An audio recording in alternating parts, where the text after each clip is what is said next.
मराठा आंदोलनासाठी मोठ्या संख्येने मराठा बांधव मुंबईमध्ये दाखल झालेत। सीएसएमटी परिसरात या आंदोलकांनी गर्दी केली आहे। मुंबईच्या वेगवेगळ्या भागातून मराठा बांधव आझाद मैदानावरती येऊ लागलेत। या आंदोलकांमुळे सीएसएमटी स्थानकावरती गर्दी झाली आहे, तर सीएसएमटी स्टेशन बाहेर या आंदोलकांना सकाळी नाश्त्याचं वाटप करण्यात आलं। काही मराठा कार्यकर्ते स्टेशन बाहेरच अंघोळ करताना दिसले, तर काही आंदोलकांनी सीएसएमटी स्टेशन बाहेर डान्स करत लक्ष वेधलं।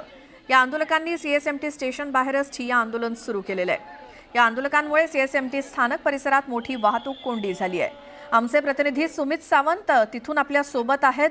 सुमित, संपूर्ण आपली दिनचर्या किंवा दिवस घालवताय सीएसएमटी स्टेशन बाहेर हे सगळे मराठा आंदोलक, त्यामुळे सध्या तिकडची काय परिस्थिती आणि दृश्य एकूणच माहिती द्याल त्याबद्दल? मी तुम्हाला ही थेट अधिदृश्य ही दाखवतोय। इथे सध्या जे मराठा बांधव आलेले आहेत त्यांच्यासाठी वेगवेगळ्या जिल्ह्यांमधून जेवणाची सोय केली जाते। आता देखील काही मराठा बांधवांसाठी इथून दादा काय काय आणलं तुम्ही हे जेवणाचं आणि कुठून आणलं? आम्ही पुण्यावरून आलोय। बेसन भाकरी चटणी वगैरे सगळं घेऊन आलोय आम्ही। अच्छा, आतापर्यंत किती लोकांना वाटप केले तुम्ही? एक 1000-1200 लोक आतापर्यंत जेवले।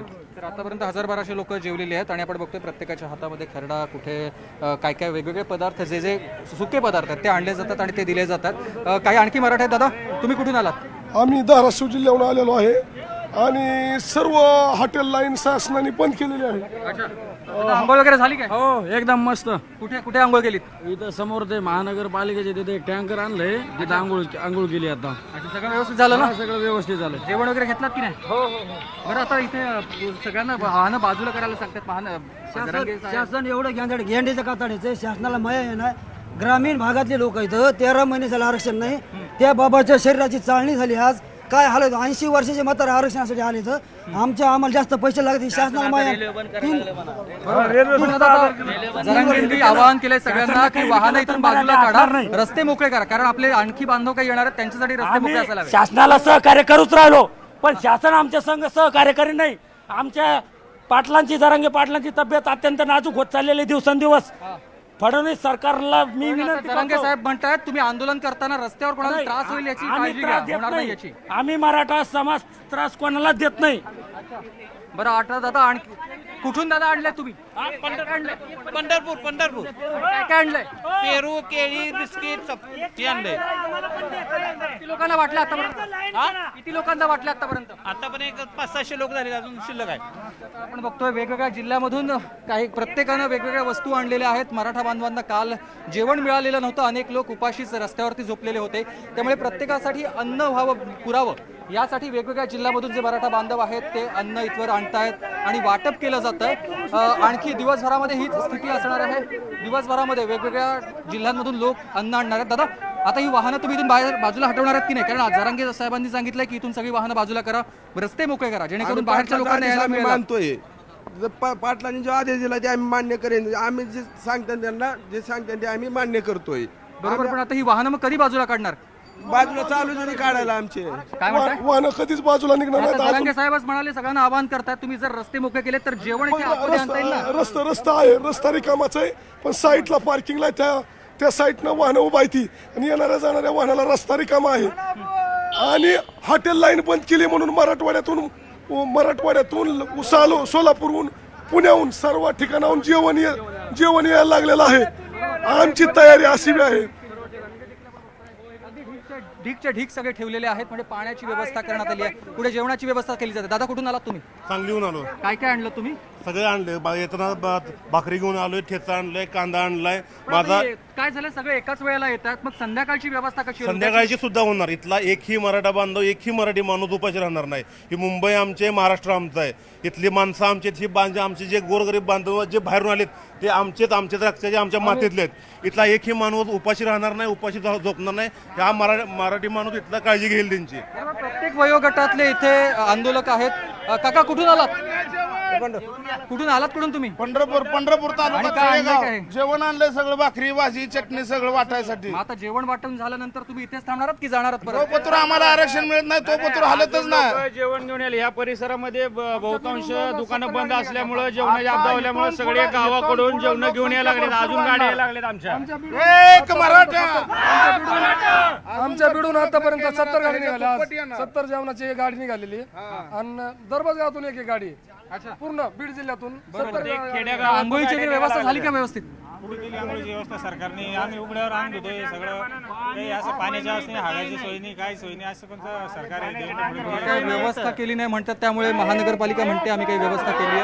इकडे आपण बघतोय सध्या पाण्याचे टँकर वगैरे आहेत, पण तरी ती व्यवस्था पुरेशी नाही आहे, कारण 30,000पेक्षा अधिक सगळे बांधव इथवर आलेले आहेत आणि त्यांना जायचं सगळीच व्यवस्था हवी, सगळ्याच गोष्टी हव्यात. दादा कुठून आलात? चाकणवरनं चाकणवरून. आता कुठे चाललात? आता जेवण वाटप करतो लोकांना, जेवण वाटप करून परत जाणार? सर्व मराठा बांधवांना परत उद्या जेवण घेऊन येणार 8,000 लोकांचं. 8,000 लोकांचं जेवण हो, आणणार? आज पण 8,000. 30,000पेक्षा अधिक लोक आहेत.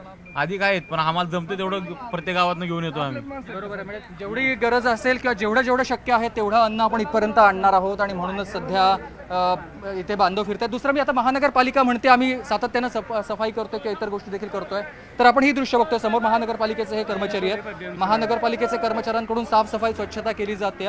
दुसरं म्हणजे हा सगळा परिसर देखील आता त्यांच्याकडून साफ केला जातो आणि दुसरं पाण्याची देखील व्यवस्था केलेली आहे, पाण्याची व्यवस्था देखील केलेली आहे आणि ही परिस्थिती पूर्ण सगळ्या रस्त्यांवरच आहे, सगळीकडे तीच परिस्थिती आहे. आता काय बोला, काय म्हणताय? पाण्याची थोडी व्यवस्था करा नाही, आंघोळीची सोय होय ना. महानगरपालिकेला हे आवाहन करतात. तर महानगरपालिकेला आपण बघतोय आवाहन केलं जात आहे. तर महानगरपालिकेच्या कर्मचाऱ्यांकडून आता इथले रस्ते स्वच्छ केले जात आहेत. रस्ते स्वच्छ करण्यासाठी महानगरपालिकेचे सगळे कर्मचारी रस्त्यावर उतरले आहेत. पण मुंबई महानगरपालिकेच्या अवतीभोवती अगदी दोन्ही रस्त्यांवरती प्रचंड वाहतूक कोंडी आहे. इथली वाहनं आता तुम्ही बाजूला काढा असं आवाहन जरांगे पाटील यांनी त्यांच्या कार्यकर्त्यांसोबत केलेलं आहे, त्यांना सांगितलेलं आवाहन केलेलं आहे. दादा काय वाटतंय?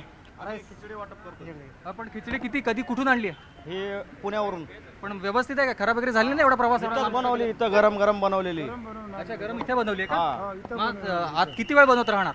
आता आम्ही जोपर्यंत आंदोलन चालू आहे तोपर्यंत दररोज चालू ठेवणार आहेत. अच्छा. आपण बघतोय काही महिला देखील आहेत तिकडे, त्या महिलांनी ही खिचडी बनवली आहे. समोर त्या महिलात आपण त्यांच्याशी देखील बोलण्याचा प्रयत्न करणार आहोत, कारण वेगवेगळ्या जिल्ह्यांमधून फक्त पुरुषच नाही आहेत तर वेगवेगळ्या वयोगटातले सगळे पुरुष मंडळी आलेच आहेत, पण महिला देखील आलेल्या आहेत. ताई, काय जेवणाची व्यवस्था करता इकडे? हा, खिचडी भात केलाय. काय काय बनवलंय?